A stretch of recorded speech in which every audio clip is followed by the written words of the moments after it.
Yo, Vagabond video, finally. There's gonna be some minor spoilers in this video, enough spoilers for me to get my point across without actually ruining anything about this manga for you. That is to say, there's gonna be out of context pages on the screen over the course of this video, and I'm gonna be discussing some key details about Vagabond without ruining anything too substantial.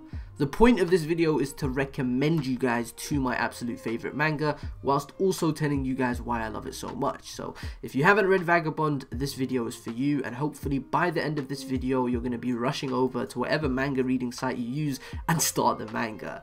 And if you have read Vagabond, then fantastic. I'm not really going to be going too deeply into anything so as to avoid spoilers, but you should still enjoy this video of me talking about why it is #1.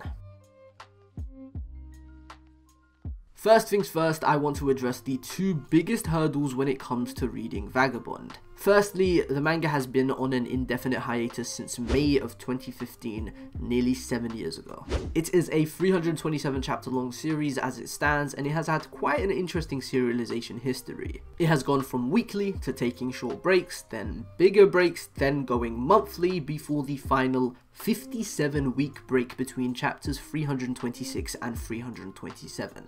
That final part, the break between the last two currently available chapters, is interesting, because I do believe Inoue had planned to take this massive break from the series, and 327 is supposed to serve as a satisfying, temporary conclusion before his eventual return, if that ever happens. The truth is, Inoue is a very busy man. He's currently working on multiple things. Basketball's a massive passion of his. He manages a basketball scholarship, sending one student to America to play professionally. He's working on the Slam Dunk movie, which he is personally directing. He is kind of releasing real chapters. I mean, it's been a while since the last one, but he was consistently tri-monthly for a second there. But still, whether Inoue will return to Vagabond or not is besides the point. Vagabond is very journey oriented. It's about every single moment and not just the destination, which is impressive considering the focus on Musashi's goal, but we'll talk about that a little later. Regardless, if you care about the destination that much and you need an ending, Inoue had a manga exhibition in 2008 for Vagabond where he showcases the final chapter, and it's absolutely glorious. Honestly, one of the greatest things I have ever seen dedicated to a fictional story. The story has way too much to offer as it is right now, and missing that because of the possibility it will never properly end is robbing yourself of a genuine masterpiece. Secondly, the scans issue. Now, this one sucks because unfortunately, finding good scans of Vagabond to read is basically impossible.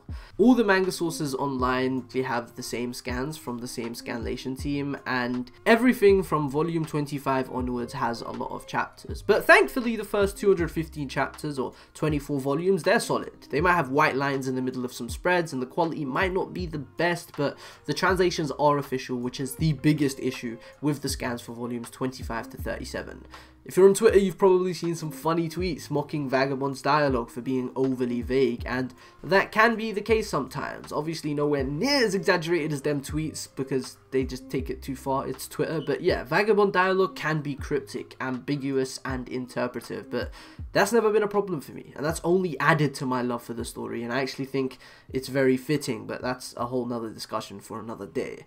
Still, the online scans have some lines that suck and could hinder the experience for a lot of people.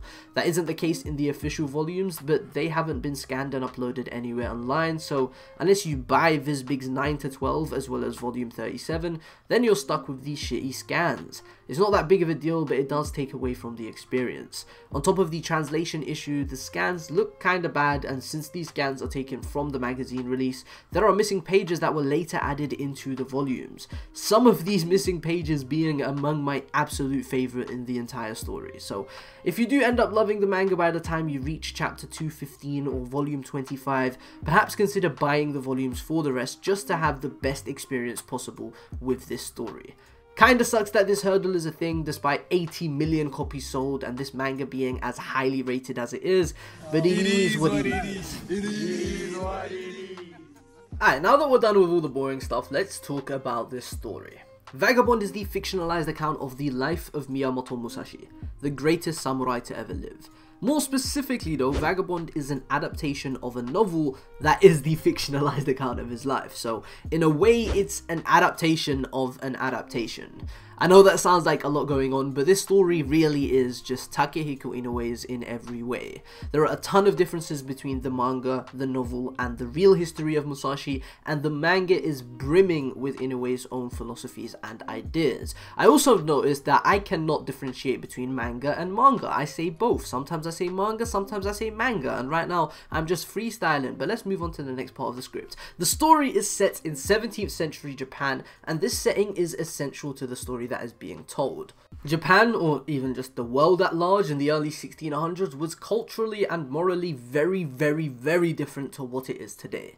Our main protagonist kills multiple people over the course of the story, but that doesn't really make him a bad person.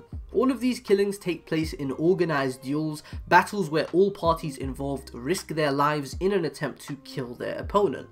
There's really nothing wrong with this. Of course, life shouldn't be treated so meaninglessly, which is actually a massive theme of the story, but at the end of the day, these samurai do not go around attacking innocent people, and these battles are arranged and agreed upon.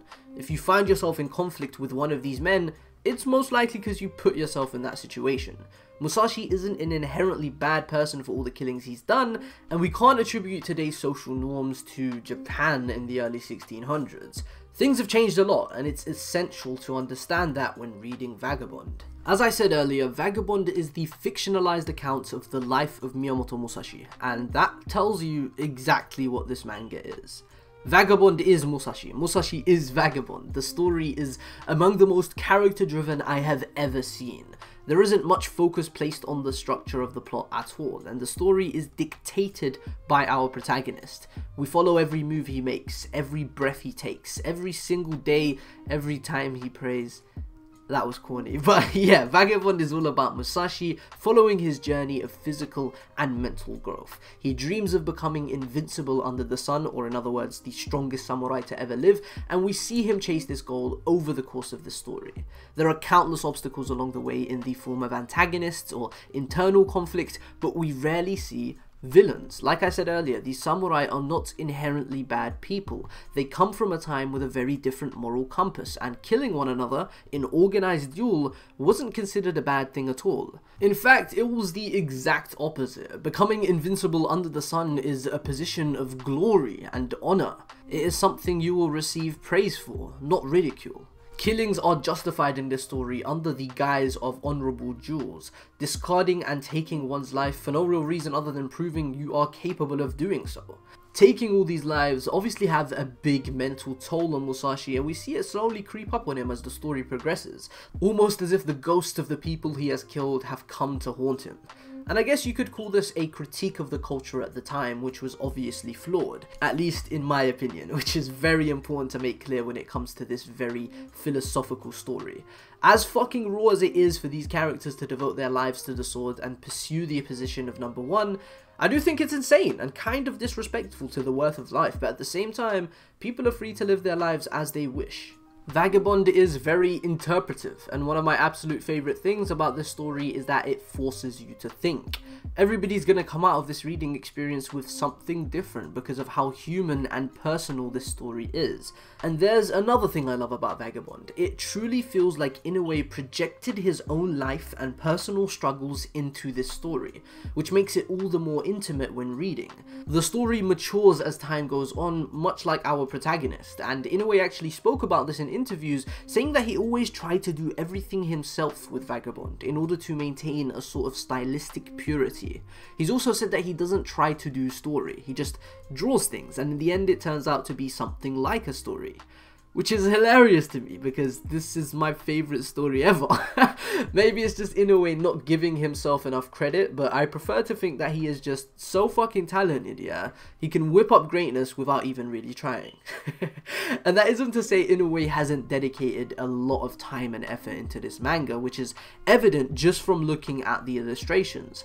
I truly believe he has reached a level of artistry that is rivaled by very few in the entire industry. First off, Inoue doesn't draw Vagabond like most mangaka typically draw their series. Instead of using pens, Inoue uses a brush, and this really adds to the appeal of the story for me. The art is flowy, runny, the way he draws hair is fucking beautiful, and this stylistic decision seriously complements the story's structure. Like I said earlier, Vagabond is devoid of a rigid plot structure. The story flows and wanders. We follow our protagonist, the Vagabond, who flows and wanders, going from one place to the next, meditating, pondering on his life, thinking about the woman he loves or the best friend who betrayed him, trying to overcome the current obstacle he is faced with, trying to understand the cryptic lessons left behind by the old masters he has studied under. Oh, by the way, if you love those badass old man characters, then Vagabond has got you covered. There are multiple. But yeah, much like its artwork, Vagabond can feel like it's drifting, continually moving from place to place with a constant sense of progression or even regression at times. Both are heavy aspects of Musashi's character arc. He is constantly growing for better and for worse. Now, all this hyper-focus on Musashi doesn't mean there aren't other significant characters. Matahachi is our deuteragonist, and he has his own storyline happening simultaneously to Musashi's, and it has immense importance to the story's overall themes and narrative.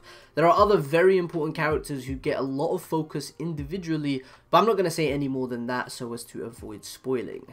The point is, no, it's not just Musashi, but the reason I still say Vagabond is Musashi and it's all about him is because every single member of this cast flows into him in some way, shape or form. Inoue utilizes this cast in a way that ties everything to Musashi, and he truly embodies every single character in some way. It's astonishing how every character has their own personal relationship with Musashi, and that relationship peels away at some element of his character. Inoue uncovers Musashi as the story goes on, using this cast of characters to expose different characteristics of his. We get to know him better and better as the story goes on. We see fear instilled within him, we see softness from him and a desire for love and affection, we see pain and loneliness, and sometimes beast-like terror. And all these characters within the cast have both their own individual purpose as well as a distinct impact on Musashi. And that's what makes Vagabond's cast among the best I've ever seen. They all fuel our protagonist whilst having their own original stories.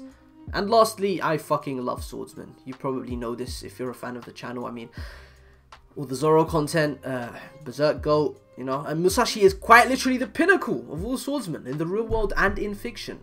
Sorry to my Berserk fans, Guts number 2, still the GOAT. Anyways, I think I've done enough for today, but I'm going to be closely paying attention to the reception of this video. If people watch it and like it, then I'll definitely be making more Vagabond content in the future. I absolutely love it. It's my favorite story and I could talk about it forever. So if you did enjoy, I want to see more videos like this, or diving into Vagabond a lot deeper, make sure you like, comment and subscribe so I know this is something you guys want to see more of. Thank you guys for watching. Peace.